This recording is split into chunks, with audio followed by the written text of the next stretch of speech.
একদিকে শহরের বুকে প্রবীণদের নিরাপত্তা নিয়ে উঠছে প্রশ্ন, আর এর মাঝেই নিরাপত্তাও যেন শিখে উঠেছে। দত্তপুকুরে মৃত হজরতের কাটামুন্ডুর এখনো পর্যন্ত হদিশ পাওয়া যায়নি। তবে এই ঘটনার মূল কাণ্ডারি জলিলকে কাশ্মীর থেকে হেফাজতে নিয়েছে পুলিশ। মূলত চুরি করা সোনার ভাগ বাটোয়ারা নিয়ে বিবাদ তৈরি হয়েছিল জলিল এবং হজরতের মধ্যে। আর এই অপরাধ জগৎ থেকে বেরিয়ে স্বাভাবিক জীবনে হজরতের ফিরতে চাওয়াটাই যেন কাল হলো।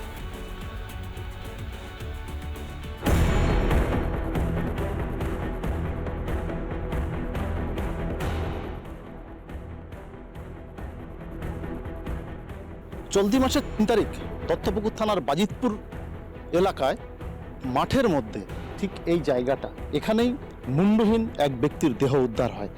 এখনো পর্যন্ত কোনো রকমভাবেই সেই মুন্ডুর কিন্তু সন্ধান পায়নি। ইতিমধ্যেই পুলিশ মোট 4 জনকে গ্রেপ্তার করে জিজ্ঞাসাবাদ করছে। মূল অভিযুক্ত শেখ জলিল, যাকে জম্মু কাশ্মীর থেকে গ্রেপ্তার করে পুলিশ। বাংলাদেশ থেকে একটি খুনের মামলায় তার নাম জড়িয়েছে এবং বাংলাদেশ থেকে পালিয়ে এসেছেন ভারতে। তো 24 পরগনার বামনগাছি এলাকায় সুপিয়া বিবি নামে এক মহিলাকে তিনি বিয়ে করে তার সঙ্গে তিনি সংসার করছেন। চুরি থেকে শুরু করে ছিনতাই, Barrackpore police commissionerate, Howrah police commissionerate সহ কলকাতা, এছাড়াও রাজ্যের একাধিক থানায় তার বিরুদ্ধে অভিযোগ রয়েছে। এই হজরতের সঙ্গে পূজার দীর্ঘদিনের একটা সম্পর্ক ছিল। পরবর্তীতে সে সম্পর্ক বিভেদ হয়। অন্য জায়গায় এই হজরত নতুন করে আবার দ্বিতীয় বিয়ে করেন। তিনি সেখান থেকেও বেরিয়ে গিয়ে আবার অন্য জায়গায় আবার বিয়ে করেন।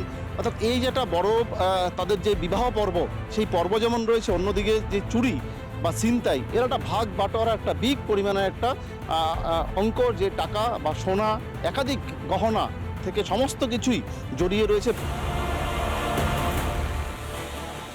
মূল অভিযুক্ত শেখ জলিল, যাকে পুলিশ গ্রেপ্তার করে, তিনি এই বাড়িতেই ভাড়া থাকতেন। হজরত লস্কর, যার দেহ উদ্ধার হয়েছে, তাকে এই বাড়িতে নিয়ে এসে এখানেই তাকে নেশা করানো হয় অতিরিক্ত পরিমাণে, এবং এখানে নেশা করার পরে এখান থেকে তাকে নিয়ে যাওয়া হয় ফাঁকা মাঠের মধ্যে, সেখানে গিয়ে নৃশংসভাবে খুন করা হয়। এমনটাই পুলিশ প্রাথমিকভাবে তারা মনে করছেন। এই মুন্ডহীন দেহ উদ্ধার হয়েছে, তার শরীরের একাধিক চুল থেকে শুরু করে একাধিক অংশ এই বাড়ি থেকে উদ্ধার হয়েছে। এই শেখ জলিল মূলত বাংলাদেশের বাসিন্দা এবং বাংলাদেশ থেকে ভারতে সোনা পাচারের কাজ করত। গা ঢাকা দিয়ে চলে যেতেন বাংলাদেশে, এবং বাংলাদেশের যে যাওয়ার জন্য ব্যবহার করতেন এই আমি যেখানে দাঁড়িয়ে রয়েছি, অর্থাৎ এই যে গাইঘাটা ঝাউডাঙ্গা সীমান্ত এলাকা, শেখ জলিল সহ তার টিমের একাধিক ব্যক্তিদেরকে গ্রেপ্তার করে দিয়েছেন হজরত, এমনটা তারা জানতে পেরেছেন। এবং তারপরেই তাদের এই পরিকল্পনা, শেখ জলিল অর্থাৎ হজরতকে এই পৃথিবী থেকে সরিয়ে দেওয়া হবে। কবে পাওয়া যায় এই মুন্ডু, আর এর পেছনে অন্য কোনো কারণ রয়েছে কিনা, আর কারা যুক্ত রয়েছেন, গোটা বিষয়টা তদন্ত করছে পুলিশ। শেষ পর্যন্ত কি হয় সেদিকেও নজর থাকবে আমাদের। উত্তর 24 পরগনা থেকে টিটপ বিশ্বাস, রিপাবলিক বাংলা। নানা ধরনের কন্টেন্ট দেখার জন্য লাইক করুন, শেয়ার করুন আমাদের ফেসবুক পেজ, সাবস্ক্রাইব করুন আমাদের ইউটিউব চ্যানেল।